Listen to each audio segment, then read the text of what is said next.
Honorable members, welcome to GIMA webinar. We are privileged to have among us Mr. Dominic Krinke as the speaker from the industry.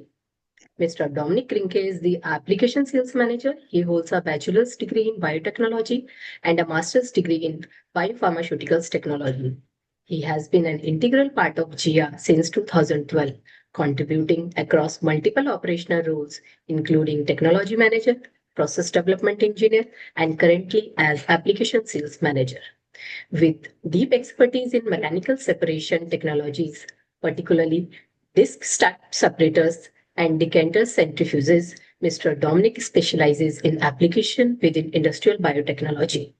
His work spans diverse sectors such as bioethanol, yeast, sugar, molasses, algae, and a wide range of fermentation-based products. As a key member of GIA's new food core team in the separation division, he is actively involved in advancing precision fermentation solutions for emerging food technologies. I invite our knowledge partner to start knowledge share. Over to you, Mr. Krenke. Thank you very much.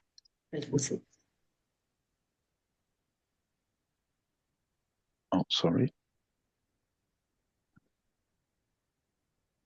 I think my presentation should be visible now for you. Yes, sir, it is visible. Very good. Yeah, thank you very much for the kind introduction and for the invitation to speak here to you for this association and in this webinar. Today, I would like to tell you something a bit our perspective from GEA Group, in particular from GEA Westphalia Separator Group, about our process options for corn oil recovery in stillage separation in bioethanol industry. At first hand, I would like to give just a introduction to our company and to myself. So GEA is a pretty big group of equipment suppliers and also engineering suppliers, which has about 18,000 people worldwide. GEA in general is divided in 5 divisions, and myself, I'm part of the division Separation and Flow Technologies, which represents mainly the separation business, but also homogenization business and flow components like pumps and valves. Part of this division is the so-called business line renewables, where I'm also sitting, and we are especially taking care about separation processes for renewable applications and industries. GEA's separation business is over 130 years old, let's say, and we are located in Germany in a smaller town called Oelde in western part of Germany. And here in our headquarter, we have roughly 1,900 people for taking care about separation and also making the separators, doing the production. And worldwide, in the separation business, we have roughly 3,000 people, so including sales and service people in our local organizations, like, for example, in India, but also in many other parts of the world. Basically, we have people in every bigger countries in the world you could imagine. Yes. Myself, I'm born 1988. I'm married and I have 3 children. By education, I'm bioprocess engineer. I have a bachelor and master's degree. And my current position is application manager for industrial and food biotechnology. This includes also the business of bioethanol and related products. In our group of industrial and food biotechnology, we are in total 4 people taking care of these kind of fermentation products and helping customers to adapt or to develop our technology for their needs in their special production scenarios and cases. a quick look to our business line activities. What we have, basically, we have kind of 4 pillars. I mentioned already the industrial biotech and food or new food business, where also, where we deal with separation tasks for harvesting of biomass and processing in different kinds of fermentation products and amino acids. Then also an integral part is harvesting and processing of microalgae and macroalgae and also fungi biomass. Then we have, for example, separation tasks in production processes for sugar and bioplastics. And then this is our topic today, production of bioethanol and also related recovery of corn oil. The other 3 pillars are, we have dedicated persons for that. For example, in the starch and protein business, in the oils and fats recovery business for different resources, and also for the oils and fats processing processes like you have in the oleochemical industry. So you can see our business line with our experts is pretty broad, has a pretty broad application field. And this is quite good because there are synergies between the groups and we can learn from each other, and we can, we have a good knowledge transfer, I would say. In total, this business line consists of 25 people and dedicated experts. So for today, I would like to go into the ethanol production. I think the first slides are not really new to you, but this is basically to make a mark where we are coming from, basically, and then how we transit into the future and also in this industry. So basically, when we talk about the ethanol production process, for today, I focus on the corn as a raw material, but we have, of course, also our machine standing in the wheat-based bioethanol processes, or also in the sugar cane based processes. For today, I leave it to the raw material corn. And basically what we have here, this we basically step in when it's about having the DDGS dewatering after the distillation of the ethanol.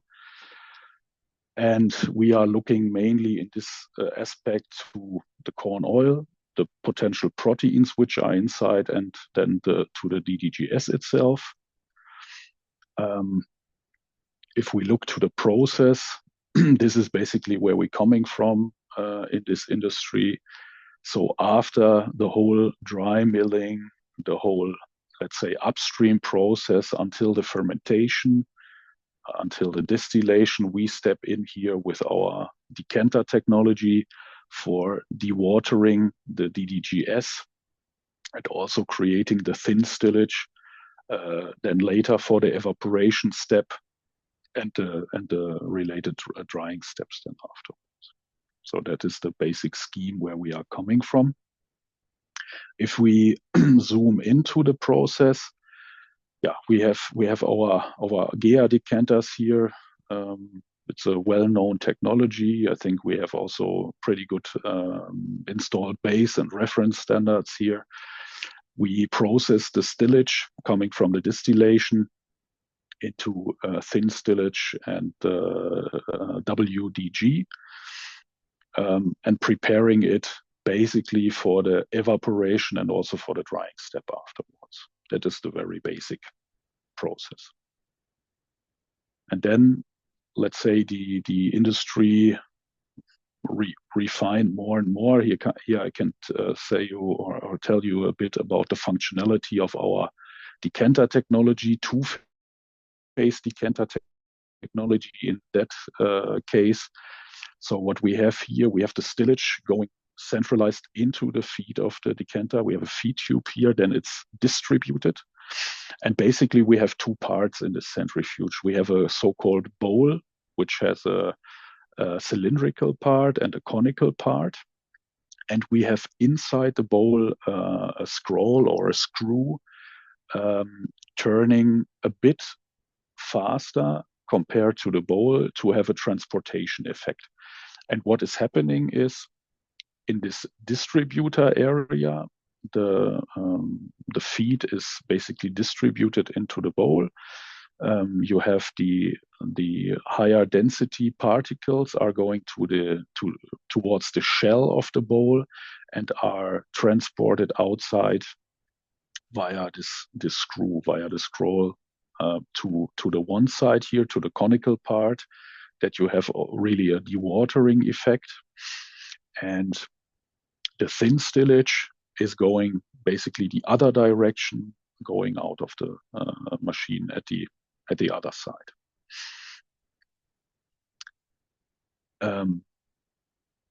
This is a typical spin test what we do. So if you look to the feed material, we always like to do a so-called spin test. For us, this is kind of a fingerprint of a product in general when it's about separation tasks. And yeah, you see here, of course, the coarse particles. Then you have more fine particles like yeast and protein compounds, and then the water and the oil part on top. And if we look then to basically the separation result, it could look like this: that the thin stillage has some remaining fine solids inside. That is pretty usual, but we also see here then a free oil layer we later can then recover as so-called corn oil or DCO. Then for these regular stillage decanters, we have a broad range of machine types. This is ranging from let's say a 400 millimeter size bowl to a 760 millimeter size bowl. And for the regular stillage dewatering, we have basically a capacity range of 10 to 90 cubic meters per hour. And yeah, depending on where you are with your capacity, we can then choose the right machine size from our portfolio. The dry substance, what we can achieve in the wet cake is, let's say 30 is a bit low, I would say 35, 34 is okay. But we have also cases where we reach 38, 39% dry substance in the cake. And decantation efficiency depends a bit on the fine particles which are inside the feed, and also the capacity of the machine. And composition also is around 80%. 60 is maybe also a bit low. Usually we target the 80% and above.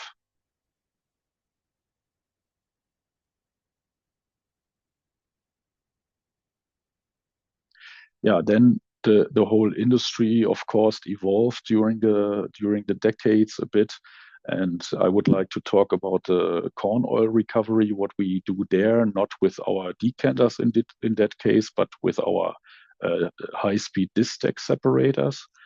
And I would like to compare a bit the standard process, what is well known, and a new standard we try to set with our technologies. So the corn oil recovery brings, of course, more value from the corn if you recover it. Usually what we see, it's now a bit here in US empirical numbers. Usually we have kind of an oil content of 1.8 pounds per bushel of corn, and the standard recovery processes are gaining about 0.8 to 1 pounds per bushel. And we claim with our new standard, what we want to set, that we are above those standard values up to 1.5 pounds per bushel. And yeah, I will introduce you now to those things what we are doing there. So if we compare the numbers a little bit of a ethanol plant which processes around 500,000 tons corn per year, we have a theoretical recoverable oil content of 16,000 tons per year. If we put this 1.8 pounds per bushel number into the calculation, but this is really at the moment a theoretical number. The standard process is gaining 7.5 thousand tons per year. If we put the 0.85 into the calculation, and we claim that we can reach up to 13,000 tons per year with a 1.5 number in the calculation. So what would that mean?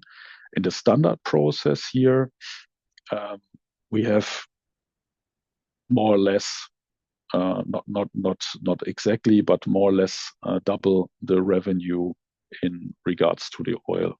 The ethanol revenue stays basically the same, of course, because we produce the same amount of ethanol in this plant, but with a better oil recovery, of course, you can gain more revenue. So the standard process, if we zoom in again into the flow sheet, we start basically here again with our decanter, what I said before. The thin stillage is going to evaporation, and we recover the corn oil from the syrup with a three-phase separator. That means we have basically, as a light phase, we gain corn oil. As a middle fraction, we have our syrup still, and of course we have to take out some solids. But usually then the de-oiled syrup and the solids are mixed back together and can be mixed back to the DDGS for the better protein content. There we have also a broad range of machines which can be applied here, so-called RSE and RSI 90, 110, 220, and 300 machines, especially the 220 and the 300 machines that are pretty big machines already, 810 millimeter bowl size machines, where we have a lot of references, especially in the US, on these machine sizes. The RSI type means that the machine has an integrated drive, so that means the motor is sitting in the frame and it's not a flat belt driven machine like here. This really depends on the needed capacity. At some point we are a bit limited at the moment still. If we talk about really high capacities, then we need a flat belt driven machine. If we have smaller capacities, we could also think about to go with an integrated drive machine. Yeah, this is how a separation result usually looks with a three-phase separator on the syrup after the evaporation stage. So we have basically here again a spin test where we see usually 2 to 5 volume% of free oil, which we can separate. And here are some more properties and values for, we take more or less as a standard to start talking about these issues or these tasks. And here on the right side, you can see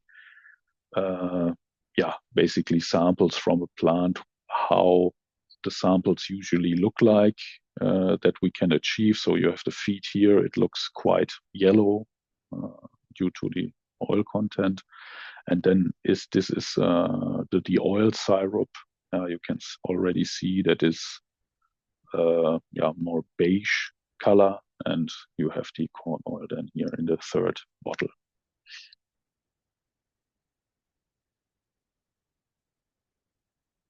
Maybe one step back is these systems, like putting a separator here after the evaporator. This has not only to be in a greenfield plant. Let's say when you plan a new plant, this can also be integrated afterwards. So if a capacity is already there, if facilities are already there, it's also thinkable to put a three-phase separator into the process if you are interested to recover the corn oil at this point in the process.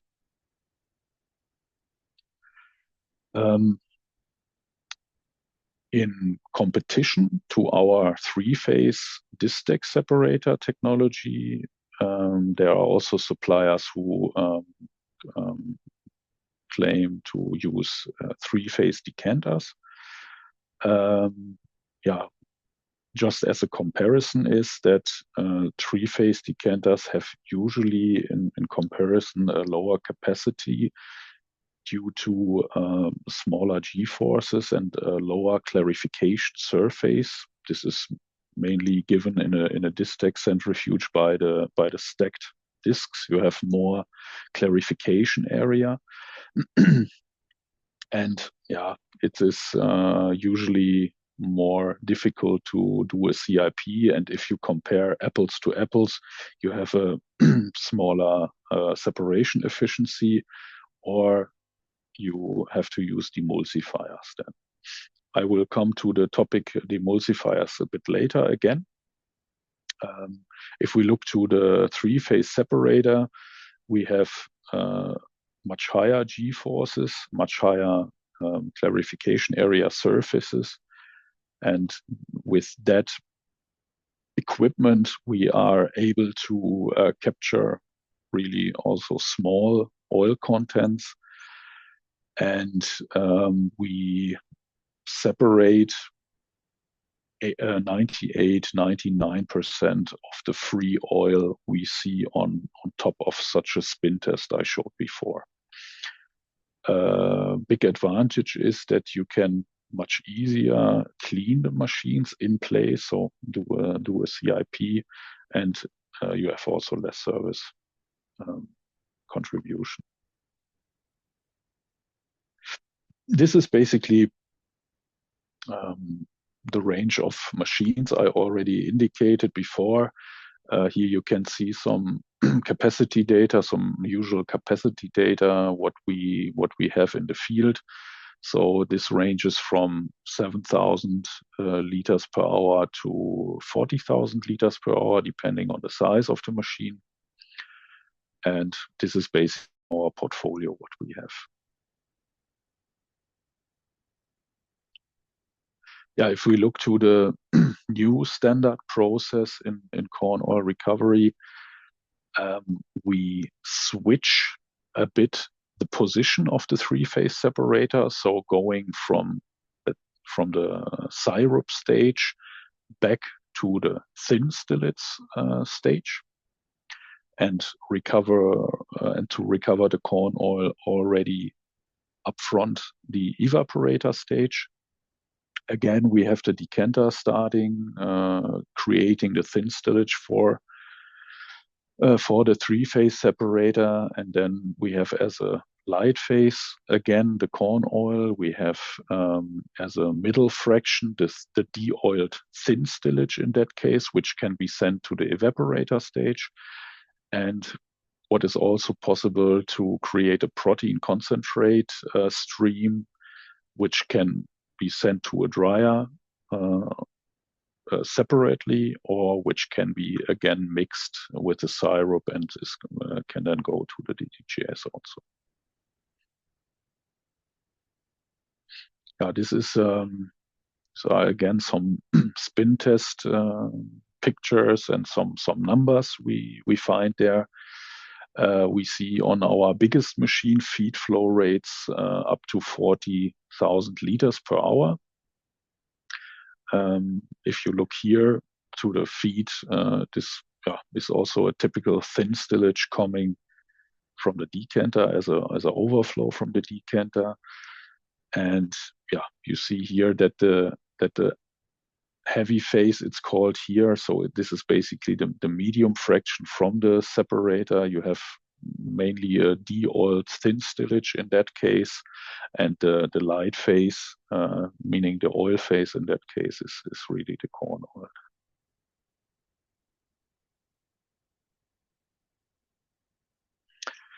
Yeah, as said, this is a pretty new thing what we have developed. The first plants are running with that system in South America and Europe, where we have this RSE 300 in both cases installed.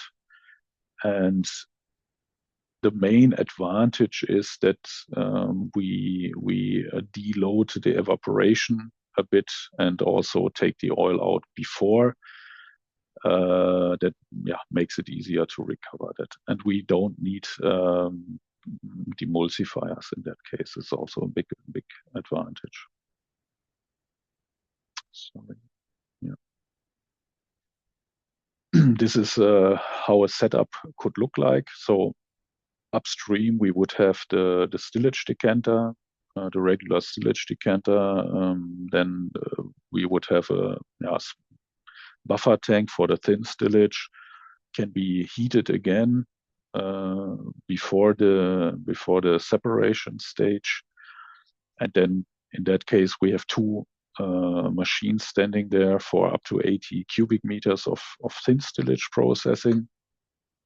And in that case, the light phase, that means the corn oil, is recovered here in a separate tank and can be moved further downstream for processing, for refining maybe. And in that case, the heavy phase, that means the de-oiled thin stillage and also the solids, are combined again to create a byproduct within the evaporation stage, and then it's going to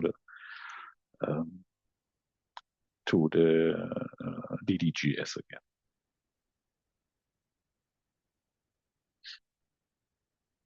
So some aspects regarding demulsifiers. In that case, we put it also demulsifiers in the calculation for the three-phase separation in the syrup. Even though we are claiming that we don't need it really, but a lot of plants are adding it anyway. So we put it in here to make a more fair comparison between three-phase separation in the syrup stage and also three-phase separation with decanters in the syrup stage. You can see here that we have a significant amount of money for demulsifiers. And if you compare it then to the decanter scenario, we have to claim, or we have to say, that you usually need 50% more demulsifier if you work with a decanter in that stage. So that obviously reduces your earnings. And with the so-called new standard, separating the corn oil from the thin stillage, we say that we don't need demulsifiers, so you also have no costs for that. And a higher oil output, obviously. maybe some references and customer stories. This we have in the Ethanol Producer magazine. It's well known in the US at least.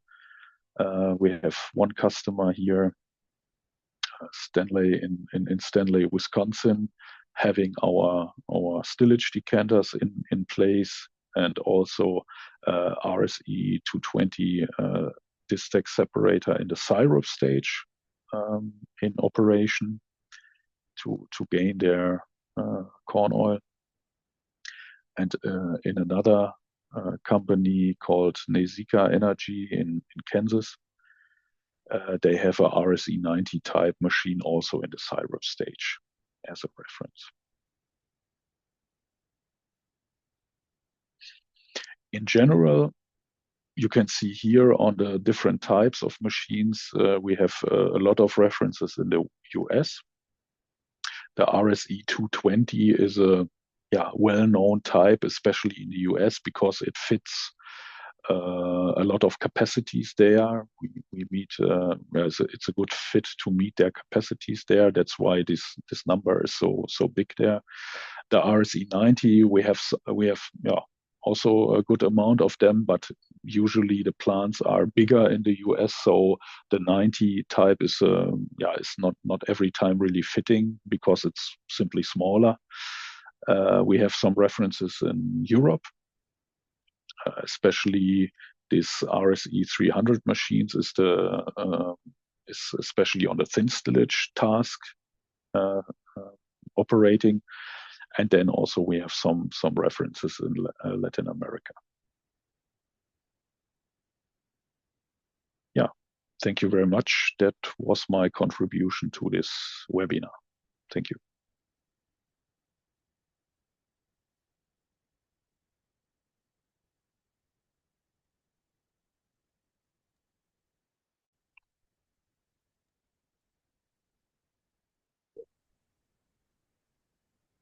The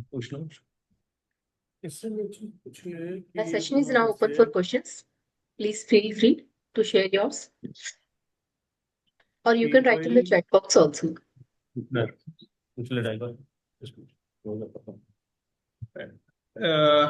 have a question that we are getting the oil content, different oil content in the feed in thin stillage. So if the oil content is low, so oil separation will be the same or it will reduce? The efficiency will not reduce, but okay. Of course, in total you will get less oil out. Obviously, yeah, definitely, yes. Because the feed is having the less oil, so means efficiency will be the same on whatever concentration of oil will be there. Yes. In the feed. As long as the densities and also the viscosities are not changing too much with the oil content, let's say, if you don't change your basic mixture of the feed, the efficiency will stay the same. Yes. Okay. Yes. Thank you. Yes, you're welcome. Hi Dominic, Shubham this side, Shubham from HMEL.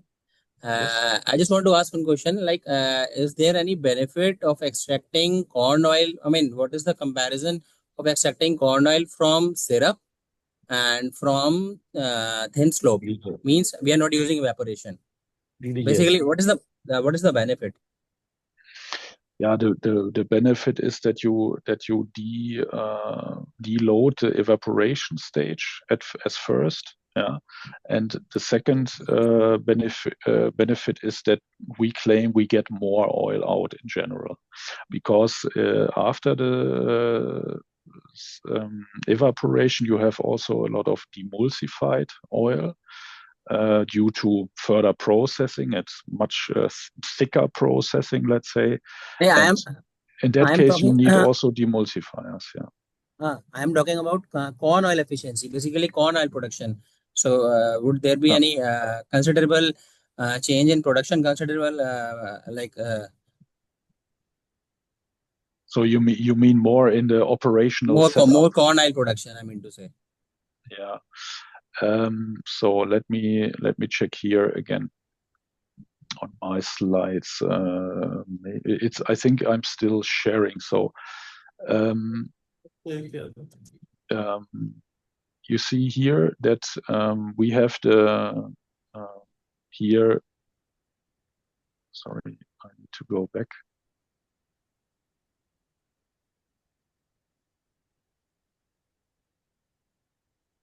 So the main advantage or the main contribution is that in general the oil recovery rate in total is bigger.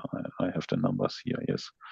So when you the standard process is the meaning of the standard process is to recover the oil after the evaporation. So that means you have a kind of this output per year. And if we go with a thin stillage recovery, we almost double the total corn oil output per year. This is basically the main advantage. Plus, okay, means there is a considerable considerable improvement, huh? Yes, right. Yes. Plus you have the advantage that is more a smaller side effect, but it's significant, let's say.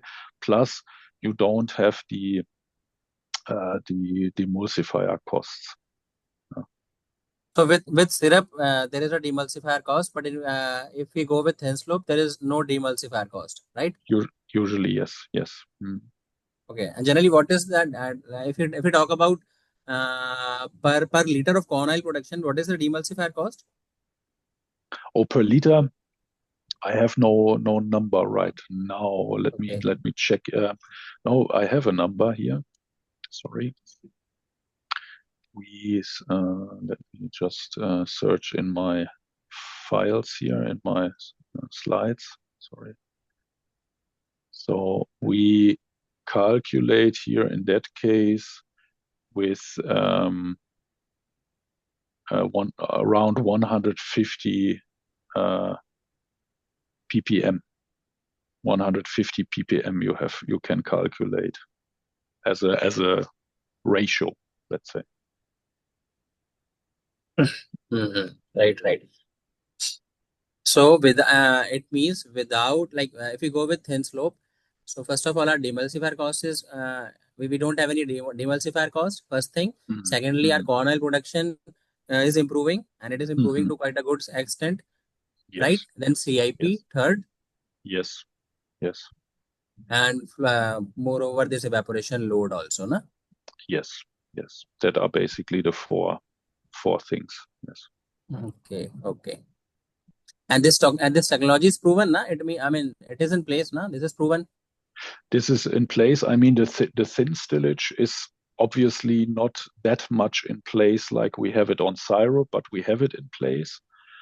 Of course, our syrup references are much higher. The numbers are much higher because it's just by history. The installation are much more.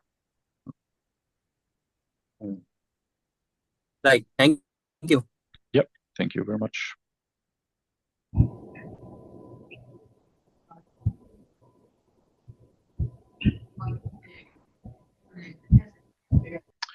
Any further questions or comments? So we have one question in our chat box. What is the difference of capex to extract the oil from syrup versus thin stillage, and what is the ROI on both scheme? For now, I cannot give the exact numbers. That is really also depending on the actual plant capacity. Yeah. So I would like if we can clarify those questions really on your specific case, that would be good. You can contact me on that, and we can discuss about that on the actual case then. I can share also my contact data here again. Sorry for skipping all the time the slides, but I have to move to the first slide. There you find my email address. Here below you can find it. That we can check on the actual case then.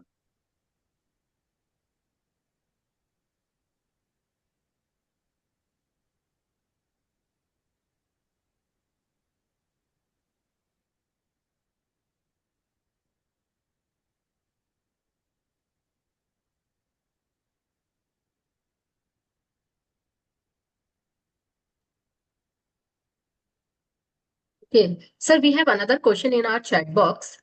We are using alpha level three-phase decanter in our plant for corn oil production. How your three-phase separator is different? This question is from Sanjay Singh, England. Yeah, I see. Yeah, I will open up my comparison again. I have the chat box also open now, so I can also read this. Yeah, what I already said, we have much higher G-force and much higher clarification area. In this case, sorry, I need to move this here around. I'll make it smaller, sorry. So basically, what is done, or what we see here on the installed base, what we see on the installed area, let's say, we have a higher capacity on these kind of machines, and we also say that we have, due to the higher G-force and higher clarification area, a better oil quality and also a better yield of oil. Plus, you need really to have here higher numbers of demulsifier. You have to use it here in the decanter case. In our case, on the syrup, we also claim that we don't need demulsifiers. We just put it into the calculation to compare more apples to apples in that case.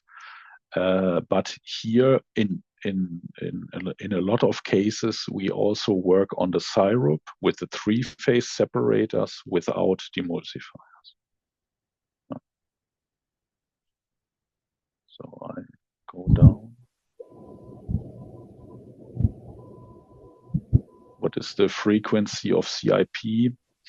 That is a bit depending on the hygienical standard you have, and also on the stage where we have the machine standing.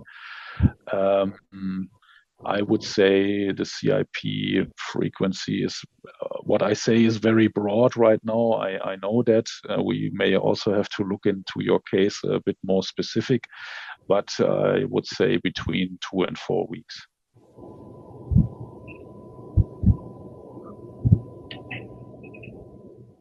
What are the operational challenges and precautions other than CIP if DCO skid is not in operation for more than 3 months? Yeah, that is a bit. The question is not 100% clear to me, but what I can say for the separators, but also for our decanters, is if you maybe know that corn oil recovery in some parts of the season or due to raw material reasons or whatever is not worth to recover because the oil content in the raw material is maybe low or something else, I see no problem to leave the machine standing for more than 3 months, because what the most important is, if you know that you take the machine out of operation, that you clean it properly, that you make a last good and proper CIP of the machine, that no residues are left in the machine, And then I see no big problem to leave the machine standing. Maybe for more than 3 months, what could be considered is to really take out the bowl from the machine, because the bowl is quite heavy and it always rests on the main bearing of the separator. That is maybe not so good if it stays really on one point for more than 3 months. So that would be a precaution I would make as a production manager, let's say, or as a plant manager. But that is a reasonable effort to do that, to disassemble the machine. Really only taking the bowl out is a matter of 1 hour, 1.5 hour work per machine. That is not a big issue, I would say. Thanks, Dominic. Thanks for clarification. Actually, my query was for the same field change. Right now in India, we have some policy. We have to shift from maize to rice frequently every quarter. Yes. That's why I raised this question. Yes, I could imagine. Yes, I could imagine about that, because I know in India you change the raw materials from time to time. Yes, that is understood. I mean, it's clear for me that if you have to put rice into your plant, it makes no sense to leave the corn oil recovery running. Obviously, yeah. But sorry, the first part of your talk I was not really hearing because the connection was not really good. But if it's really about changing the raw material from corn to rice, I see no problem to leave the machine standing after a proper cleaning. Yeah, so that is no problem. Hope this answers your question.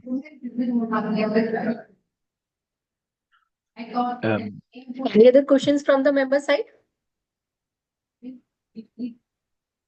I think there was a last point here in the chat from Amit Kumar. Yes, sir. Which type of challenges during operation and maintenance? This is a very broad question, let's say, and it's really to me the question is what it is about decanters or separators. To be honest, during operation, I don't see big, let's say, issues when we found together with our service colleagues during commissioning, also when we found a good operation point of the machine dedicated to your process. That is usually no problem. We also don't see big service problems there. Of course, you will have in any plant a planned maintenance. Yeah, you can integrate the separator service or the decanter service into your yearly maintenance plan pretty easy. The big advantage with GEA is always in any country and also in India is that we have really a good and dedicated service team for our technologies in the countries that is pretty strong, and this is also a major target of us, that we have a good service. And we don't see big downtimes or unplanned downtimes, especially on these machines, because our 810 millimeter machine, in particular, the RSE 220 and also the RSE 300, but also the 90, are proven technology. You saw on the numbers that there's a quite high number installed. And also beside this, we have this machine-based base also in many other applications. So this is quite known, this technology. Yeah, so my colleague Nikhil just put his contact data into the chat. So he would also be one of your first contacts in India. So if you have any questions, you can also reach out to Nikhil or to myself then later.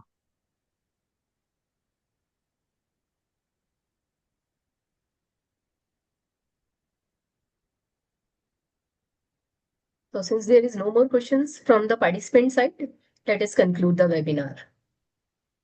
Okay, thank you very much. And Sir, just give me a second. okay. Okay.